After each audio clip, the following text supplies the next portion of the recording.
Ladies and gentlemen, welcome to the last part of this webinar exploring the transition from analog to digital electronics in physics experiments.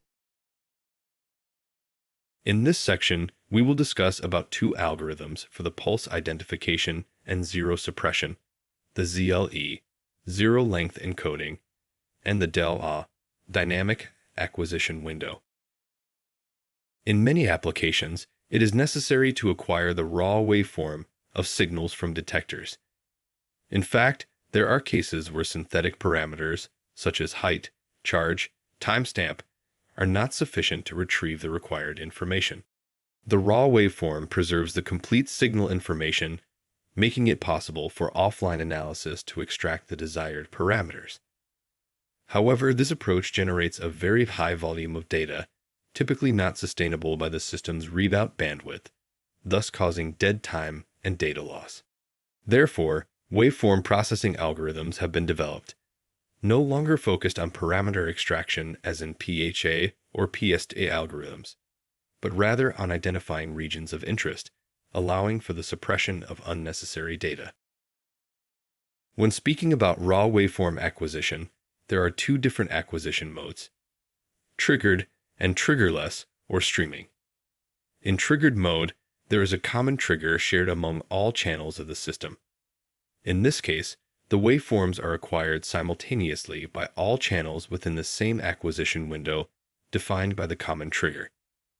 In triggerless mode, the channels acquire independently with their own self-triggers. The ZLE algorithms is designed to work with a common trigger, that is in triggered acquisition mode. Typically, not all channels are fired, so the first level of data suppression eliminates the channels that were not triggered from the readout data stream, such as channel C in the picture. A suppression threshold is defined for this purpose. This threshold is independent of the trigger threshold used to generate the global trigger, thus making it possible to keep the trigger threshold safely above the noise level, but allow the zero suppression to be much more conservative. With the standard scope firmware, when a global trigger is issued, all channels save the whole waveform to the output memory buffers. With the ZLE firmware, channels that never exceed the suppression threshold within the window are discarded. An additional step involves searching for regions of interest within the window of triggered channels. Only portions that exceed the suppression threshold, plus a programmable extra portion before and after the threshold crossing, are saved. Each saved chunk has a timestamp relative to the start of the acquisition window. It should be noted that both with the scope and ZLE firmware, it is possible for the common trigger to cut off a pulse when it spans the edges of the window. This issue is not present in the DPP-ZLE&DAW firmware, which we will discuss in the next slide. The DPP-ZLE&DAW firmware is designed to acquire waveforms independently on a per-channel basis, meaning it does not have a common acquisition window like the ZLE firmware. It is, therefore, a triggerless type of acquisition, in the sense that there is no system-wide trigger.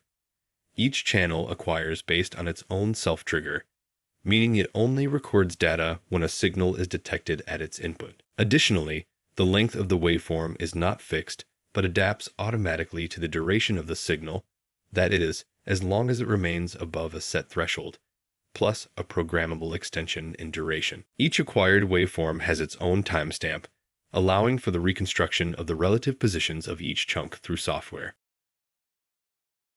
With the DPP-ZLE&DAW, unless there are issues related to excessive data throughput leading to data loss, it can be considered free of dead time, in the sense that there are no losses of regions of interest in the acquisition, as seen in the case of cutoff events with the ZLE. Compared to the ZLE, the DPP-ZLE&DAW is less suitable when searching for sparsely correlated events across different channels.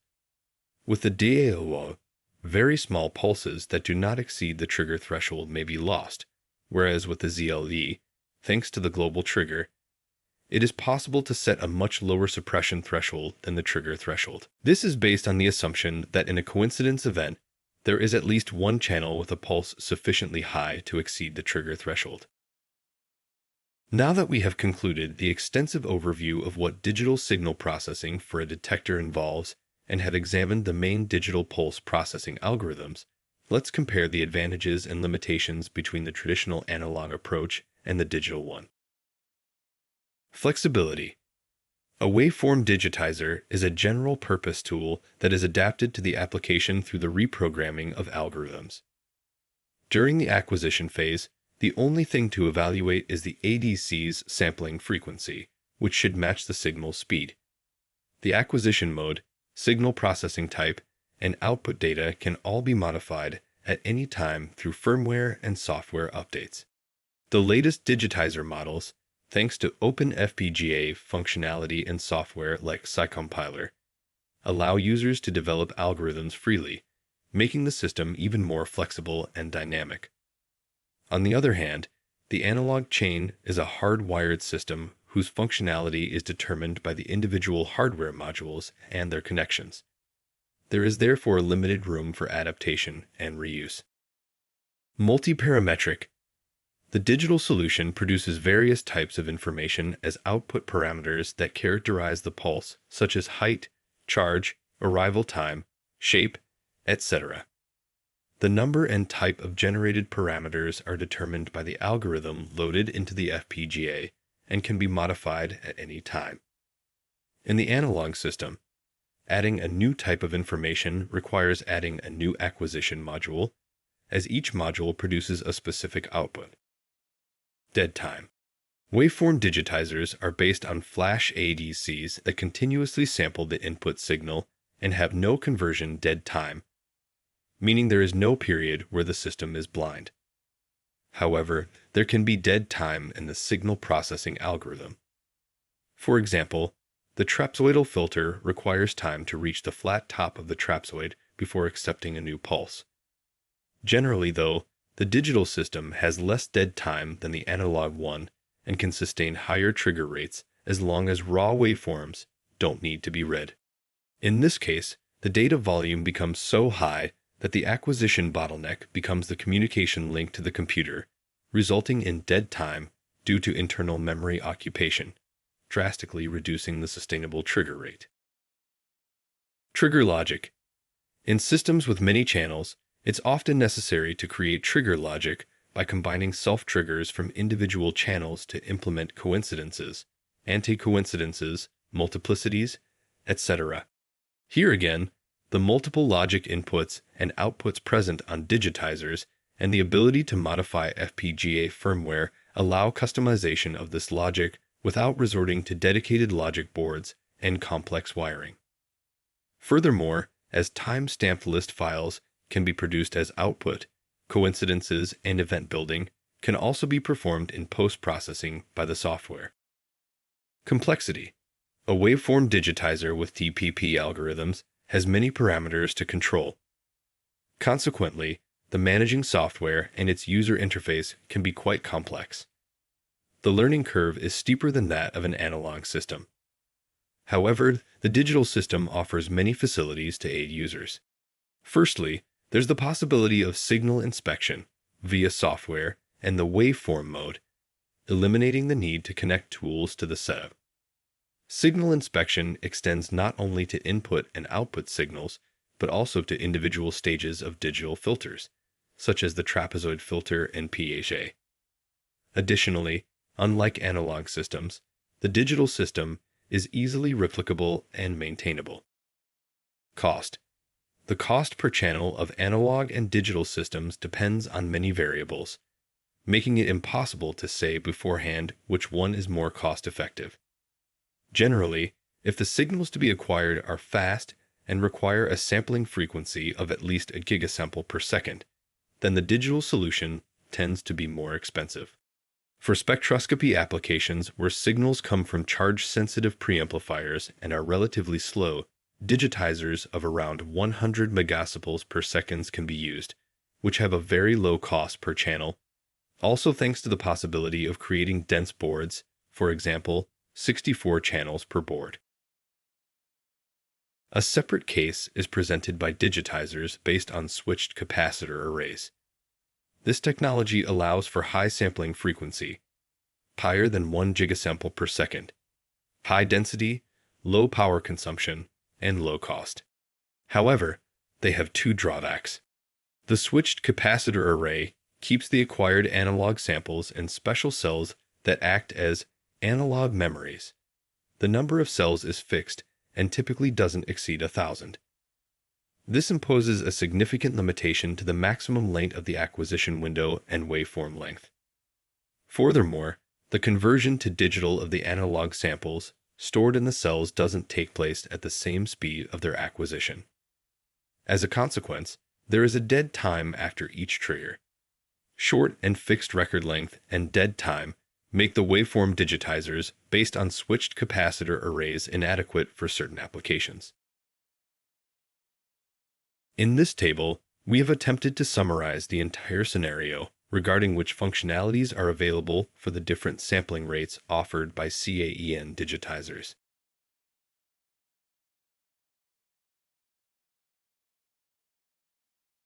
The last topic of this webinar is an introduction to use of ASICs in physics applications.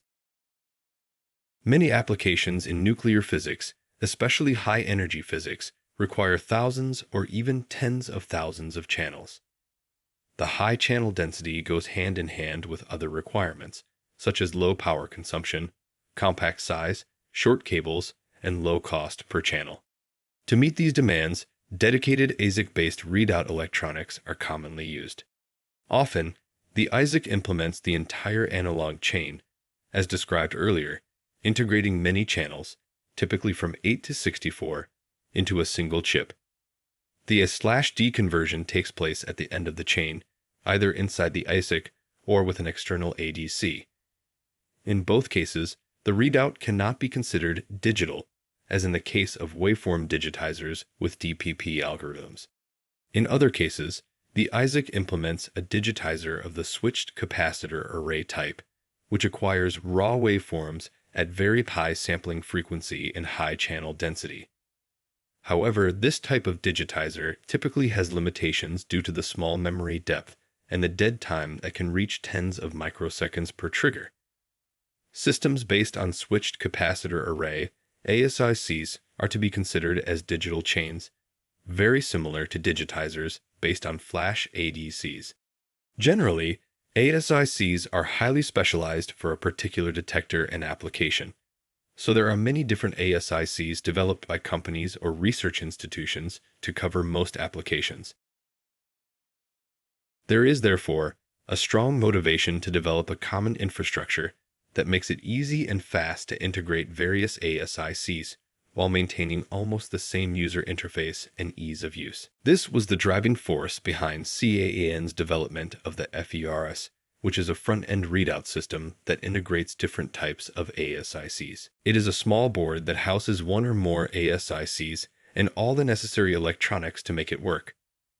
The board provides control and readout interfaces, making it possible for the user to use a particular ASIC without the need to develop hardware, firmware, and software. The FERS platform will be the subject of a dedicated webinar. The webinar has concluded.